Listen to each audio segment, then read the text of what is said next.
we begin by praising Allah subhanahu wa ta'ala, by bearing witness that none has the right to be worshipped or unconditionally obeyed except for Him. And we bear witness that Muhammad sallallahu alaihi wasallam is His final messenger. We ask Allah to send His peace and blessings upon Him, the prophets and messengers that came before Him, His family and companions that served alongside Him, and those that follow in His blessed path until the Day of Judgment. And we ask Allah to make us amongst them. Allahumma ameen. Dear brothers and sisters, there is an incredible hadith, story from the ahadith of a man in the time of the Prophet sallallahu alaihi wasallam who makes a mistake that seems to resemble something that you would see in our times, not something that you think about when you think of that generation. But we often have to pull ourselves back and remind ourselves that people were on a journey, that you had Abu Bakr, Umar, Uthman, Ali, may Allah be pleased with them, and you had the cream of the crop, and we love all of the companions of the Prophet sallallahu alaihi wasallam. But amongst those that had become Muslim, you had people that were fresh in their Islam and that were trying to overcome certain sins, that still had traces of Jahiliyyah, as the Prophet sallallahu alaihi wasallam mentioned, that had to be expelled. And it was a journey for them. And we have to remind ourselves of that. They were imperfect, but they were in the presence of a man, alayhi salatu wasalam, whom Allah had perfected his character. And so I read this narration to you. It's from Abdullah ibn Mughaffal, radiyallahu ta'ala anhu. And it is an authentic narration in Muslim Imam Ahmad, as well as in Sahih ibn Hibban. أن رجلا لقي امرأة كانت بغيا في الجاهلية. That there was a man who in the time of the Prophet sallallahu alaihi wasallam came across a woman who in the time of Jahiliyyah was an adulteress. In the time of Jahiliyyah, she was baghiya. She was known for everything bad in terms of the lack of modesty and in terms of what she would do for a living. And so you have to think about this. You have a convert man and a convert woman, one who has a decorated past in all of the wrong ways, and another one who knows her in that way. So he says, فَجَعَلَ يُلَاعِبُهَا أَيْ بِالْكَلَامِ. He started to flirt with her, to talk to her in a playful way, because he just kind of got taken back into the way that they used to be.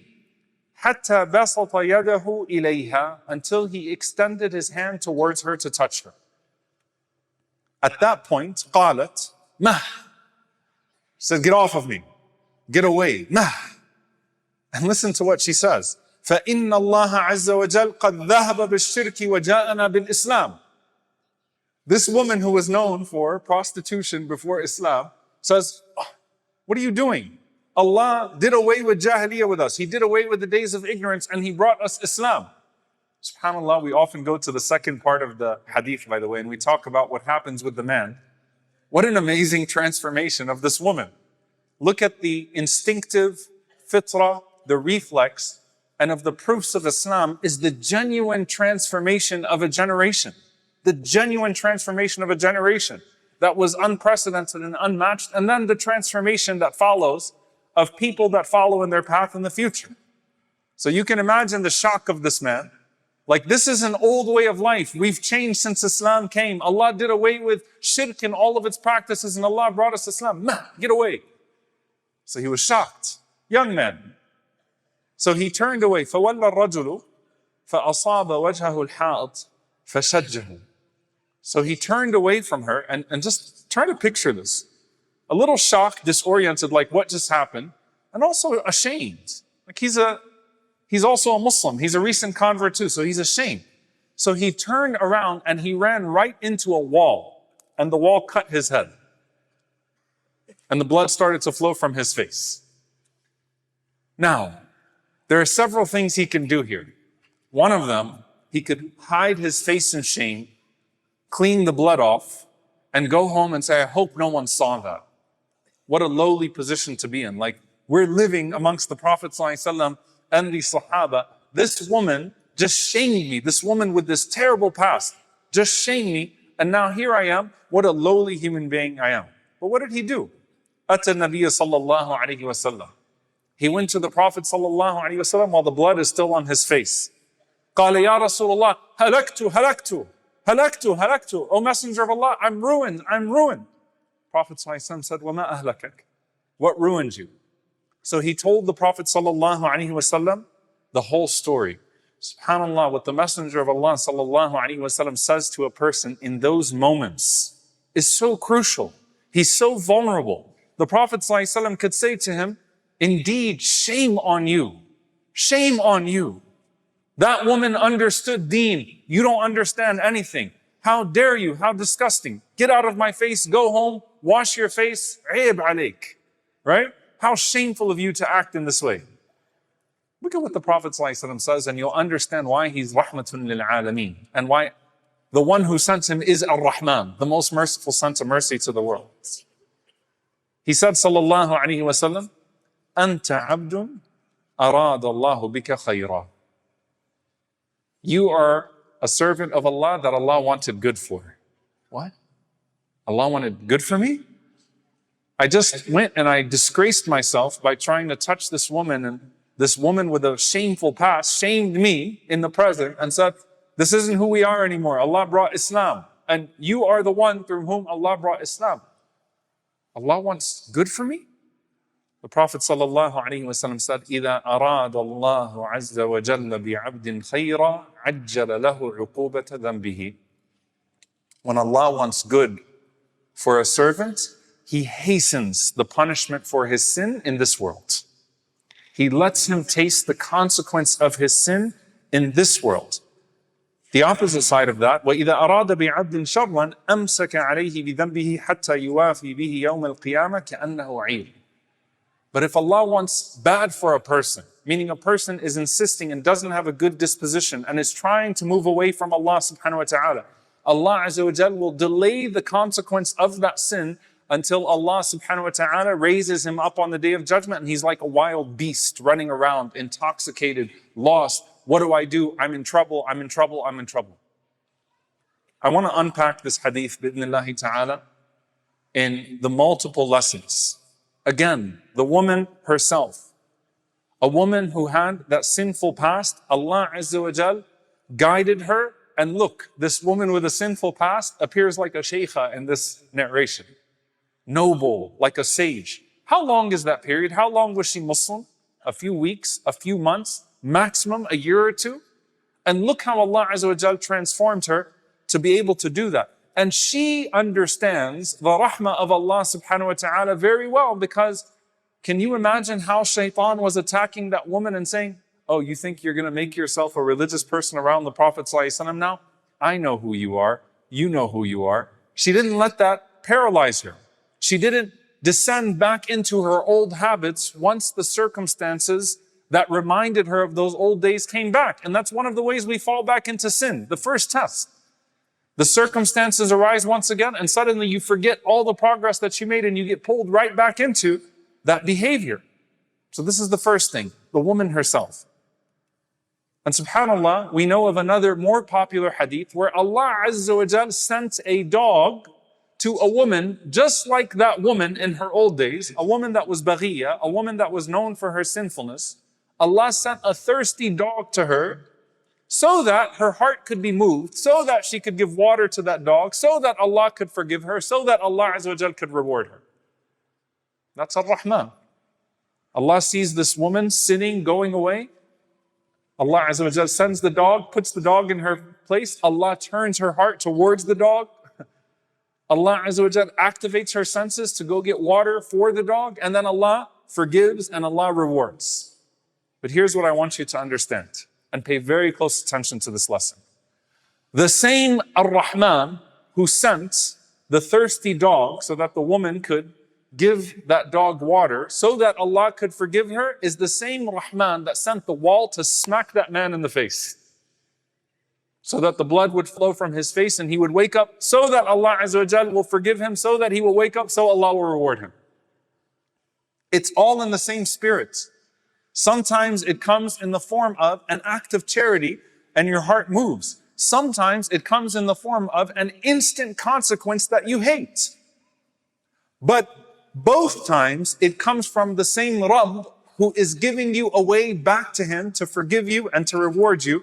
and to guide you back. So it's the same spirit in which the wall is being sent, in which the dog is being sent, in which the blood is flowing, in which the water is being given. It's all coming under the domain, the umbrella of Allah's rahmah, of Allah's mercy.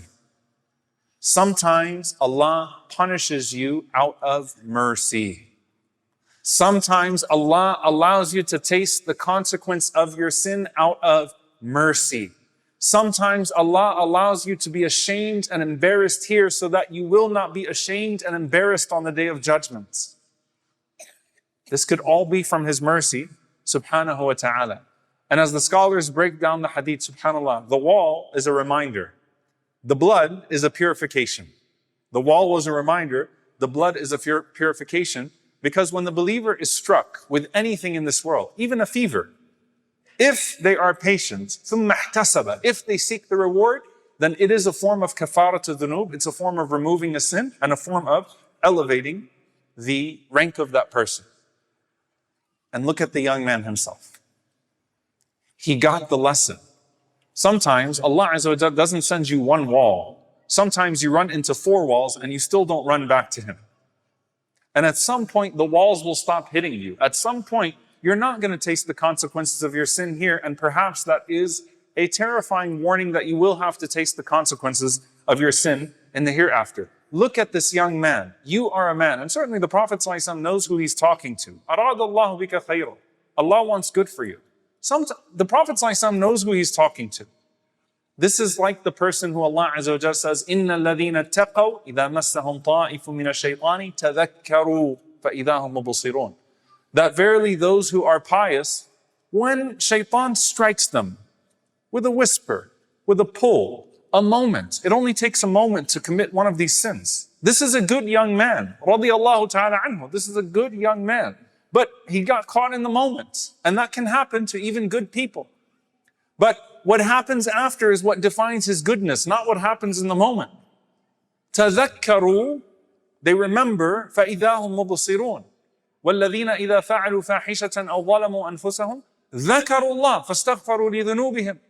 Right? There is something about the moment that follows the moment of sin, that if you've been preparing yourself with piety, you wake up quicker to it, and you wake up regretful and wanting redemption from Allah. You don't say, oh well, I've already come this far, let me keep going. I already messed up this much, I already took 2 steps in, let me go ahead and take another 20. Yani, this is just not a good day for me, I'm going to be punished anyway, let me keep going into this sin. What I also want you to pay attention to, dear brothers and sisters, is as the scholars mention, وَمِن رَحْمَةِ اللَّهِ بِعَبْدِهِ أَن يُوقِظَهُ مِنْ غَفْلَتِهِ بِمَا يَكْرَهُ. From the mercy of Allah to His slave is that Allah subhanahu wa ta'ala wakes you up from your sin with what you hate. Because you need the wake-up call. And you know, when someone needs to wake you up from a deep sleep, the kind reminders don't work sometimes. Right? Call your name, it's not working. Eventually, it's got to be just cold water. Now, when you wake up from the cold water, you want to hit the person that put cold water on you. Then you realize that they woke you up for Salat al-Fajr. Right? And you had to be woken up. And that was a mercy from them to you, and to Allah Azza wa Jal belongs the highest example. And the last message of this hadith, which is very important. Beware for the one who isn't punished for their sin in this world, and they don't repent from that sin. As the scholar said, الْخَوْفُ مِنَ الذَّنْبِ إِذْ لَمْ تُصَاحِبْهُ عُقُوبَةٌ. That a person should be afraid of a dhanb إِذَا لَمْ تُصَاحِبْهُ عُقُوبَةٌ. If the sin is not accompanied by a punishment. If you don't feel the pinch of a sin, nor the urge to repent after a sin, then be very careful. Because Allah Azza wa Jal mentions, سَنَسْتَدْرِجُهُمْ حَيْثُ لَا يَعْلَمُونَ. We pull them in from places they don't know. أي النعمة. You know, if someone is sinning and the blessings are still coming and they're still sinning and they're not facing consequence and punishment, they should be afraid that this is istidraj. Perhaps Allah is reeling me in. إِنَّ اللَّهَ لَيُمْلِي لِلظَّالِمِ حَتَّى إِذَا أَخَذَهُ لَمْ يُفْلِتْهُ. Allah reels in the oppressor, lets a zalim go until He snatches him, and then He never lets him go. Then the punishment is there. So a person should be afraid if they're getting away with it. You know, if you watch a movie today, or if you think about how it is now, someone commits a sin and then they look up, or they look to see. Am I facing any consequences for the sin? Is anything happening to me as a result of the sin? And if nothing is happening as a result of that sin, then they say, oh, okay, I'm good. And the shaitan encourages them, see, that wasn't so bad, do it again. You're oppressing your family, keep going. You're cheating in your work, it's all right. You're watching this stuff, you're doing this. You're in this haram relationship, it's all right, nothing bad's happening, you're not getting struck by lightning. That is exactly the attitude of Quraysh in Jahiliyyah, by the way. You know, when they were crucifying Khubayb ibn Adi radiallahu ta'ala anhu, a great companion of the Prophet sallallahu alaihi wasallam, they crucified him. Literally, if you go to Umrah today, and you go to Masjid Aisha, the area of Tan'im, to redo your ihram, that's where Khubayb radiallahu ta'ala anhu was crucified. And when Khubayb was being crucified, he made dua against them. And what did they do? Quraysh, kuffar, they all hit the ground because they were worried that lightning was going to strike them from above. Is it clear now? It's clear now. We can come back up. That's a terrible mindset for a person to have. Instead, if Allah has spared you this long despite your bad behavior, if Allah has spared you this long despite your sin, realize that you're in the gentle stage of being reminded to repent. And if something happened to you as a result of your sin, you got punished, you got humiliated, you got hurt, say Alhamdulillah. You needed the cold water to wake you up. You needed something more severe to wake you up. And perhaps you're a person that Allah Azza wa Jal wants good for, so that you are not punished in the hereafter. May Allah subhanahu wa ta'ala spare us of the consequences of our sins. May Allah Azza wa Jal drown our entirety of our sins with just a little bit of His mercy. May Allah subhanahu wa ta'ala guide us to heed the reminders around us, so that we do not become complacent with our good in a way that would lead us to delusion, and we do not become complacent with our sin in a way that would lead us down the path of the devil. May Allah subhanahu wa ta'ala forgive us for when we ignore what He sends to us for our own good. Allahumma ameen. أقول قولي هذا واستغفر الله لي ولكم ولسائر المسلمين فاستغفروه إنه هو الغفور الرحيم.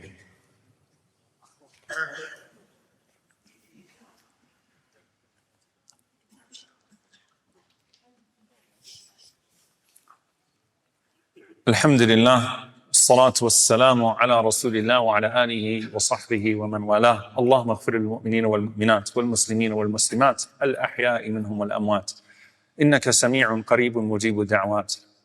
اللهم اغفر لنا وارحمنا واعف عنا ولا تعذبنا. ربنا ظلمنا أنفسنا وإن لم تغفر لنا وترحمنا لنكونن من الخاسرين. اللهم إنك عفو كريم تحب العفو فاعف عنا. اللهم اغفر لوالدينا رب ارحمهما كما ربونا صغارا. ربنا هب لنا من أزواجنا وذرياتنا قرة أعين واجعلنا للمتقين إماما. اللهم انصر إخواننا المستضعفين في مشارق الأرض ومغاربها. اللهم انصرهم في فلسطين، اللهم انصرهم في غزة، اللهم انصرهم في السودان وفي اليمن وفي كل مكان. اللهم عليك بأعدائك أعداء الدين. اللهم عليك بأعدائك أعداء الدين. اللهم أهلك الظالمين بالظالمين وأخرجنا وإخواننا من بينهم سالمين. عباد الله، إن الله يأمر بالعدل والإحسان وإيتاء ذي القربى وينهى عن الفحشاء والمنكر والبغي يعظكم لعلكم تذكرون. فاذكروا الله يذكركم واشكروه على النعماء يزد لكم ولذكر الله أكبر. الله يعلم ما تصنعون. وأقم الصلاة.